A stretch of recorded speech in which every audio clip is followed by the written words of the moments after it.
Mars media நேயர்களுக்கும் அன்பர்களுக்கும் இந்த நாள் இனிய நாளாக அமைய எல்லாம் வல்ல இறைவனை பிரார்த்திக்கின்றோம்.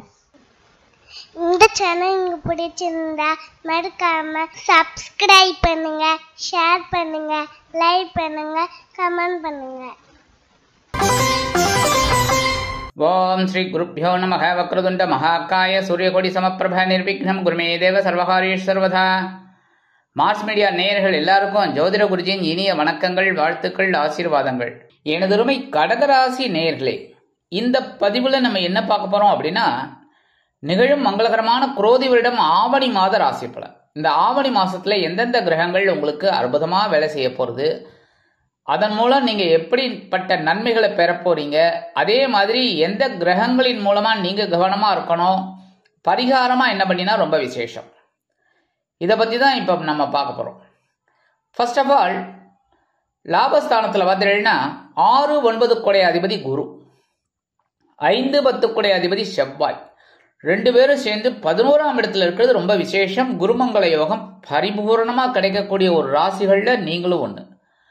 இதெல்லாம் எதுக்கு நான் சொல்றேன் அப்படின்னா, நிறைய கஷ்டத்தையே நீங்க அனுபவிச்சுட்டு இருக்கீங்க, இல்லைன்னு சொல்லவே முடியாது. இந்த கடகராசி அன்பர்கள் நிறைய பேர் எனக்கு தொலைபேசி மூலமாகவும் இல்லைன்னா இந்த வாட்ஸ்அப்லயோ இந்த மாதிரிலாம் ஃபோன் பண்ணி பேசிட்டு இருக்கீங்க. என்ன அப்படின்னா, நிறைய பேருக்கு ஏகப்பட்ட கஷ்டங்கள், உடல் ஆரோக்கியம், பண விளைவுகள், பிரச்சனைகள், குடும்பத்துல இந்த மாதிரிலாம் நிறைய இருந்துகிட்டு இருக்கு. சில பேர் ஓகே பரவாயில்லைங்கிற மாதிரி வந்திருக்கீங்க.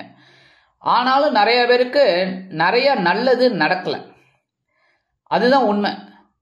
ஆனா இதெல்லாம் எதுக்கு நான் சொல்றேன் அப்படின்னா, இந்த லாபஸ்தானத்துல 6, 9 அப்படிங்கும்போது பகைரோன ரோகாதிபதி பாக்கியாதிபதி, இவர் வந்து 6ஆம் இட, அதாவது 6ஆம் இடத்து அதிபதி பாக்கியாதிபதி 2 பேரும் சேர்ந்து, அதாவது 2 ஆதிபத்தியம், 2 ஆதிபத்தியக்காரர்கள்.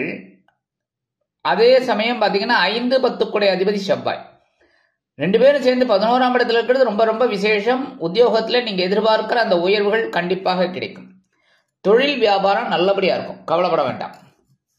குழந்தைகள் ஆதரவா இருப்பா, குழந்தைகளின் மூலம் மனசுல ஒரு சந்தோஷம் இருக்கும். குழந்தைகளை பத்தியே நினைச்சிருந்தீங்க, கவலைப்பட்டிருந்தீங்க, அந்த கவலைகள்லாம் கொஞ்சம் கொஞ்சமா குறையும்.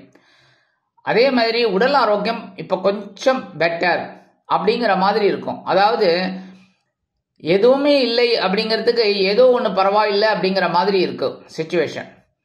கடன் சுமையும் நிறைய பேருக்கு கொஞ்சம் குறைஞ்சிருக்கு. தந்தையார் ஆதரவா இருப்பார், தந்தை வழி உறவினர்கள் ஆதரவா இருப்பாங்க.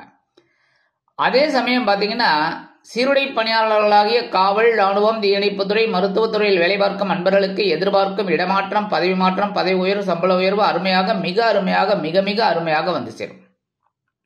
26/8/2024 முதல் இந்த செவ்வாய் பகவான் எங்க வரப்போறான்னு பார்த்தீங்கன்னா, விரயஸ்தானமாகிய 12ஆம் இடத்துக்கு வந்துடுறார். அயனசேன போகஸ்தானம். 5ஆம் இடத்து அதிபதி 10ஆம் இடத்து அதிபதி விரயஸ்தானத்துக்கு வர்றது என்ன அப்படின்னா, குழந்தைகளின் மூலம் சில செலவுகள் இருக்கலாம்.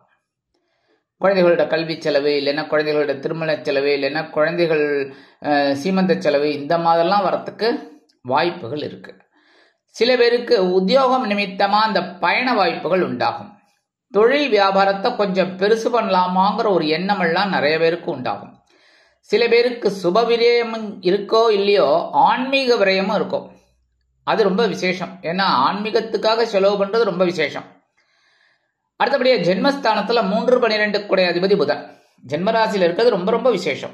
ஏன்னா மனசுல ஒரு கிளேசமே இருக்காது. ஏன்னா அறிவு ஜீவி புதன்.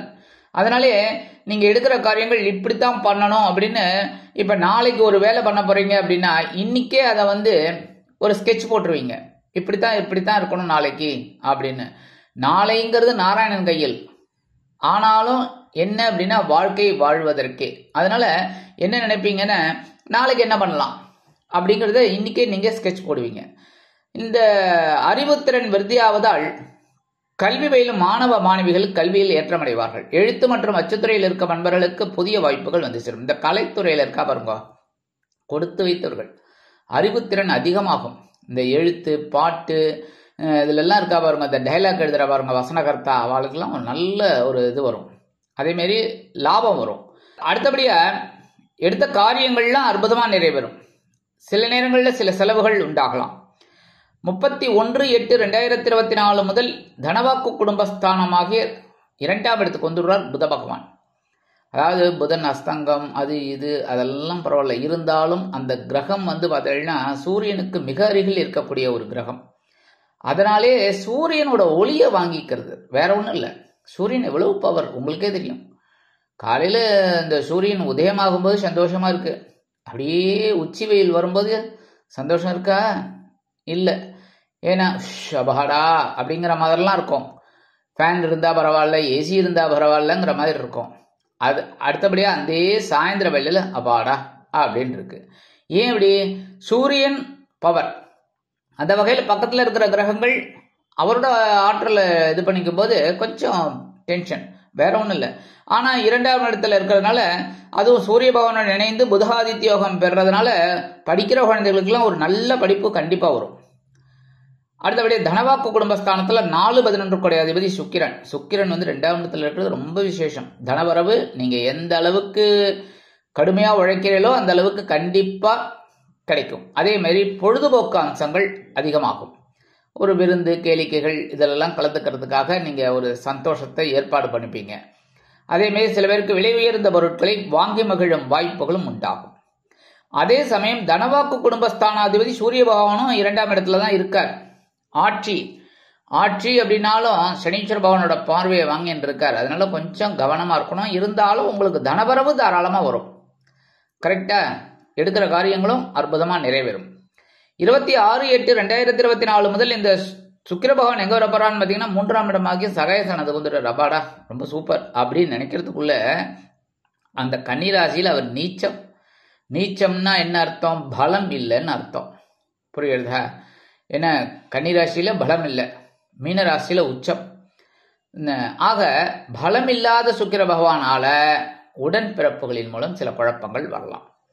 அவங்களெல்லாம் அனுசரித்து போகிறது நல்லது. அதே மாதிரி அரசியலில் இருக்கிறவெல்லாம் அனாவசியமாக பேசிட்டு மாட்டிப்பீங்க. அதனால பேச்செல்லாம் குறைச்சிக்கணும். இந்த நேரத்தில் தைரியமும் கொஞ்சம் குறையலாம்.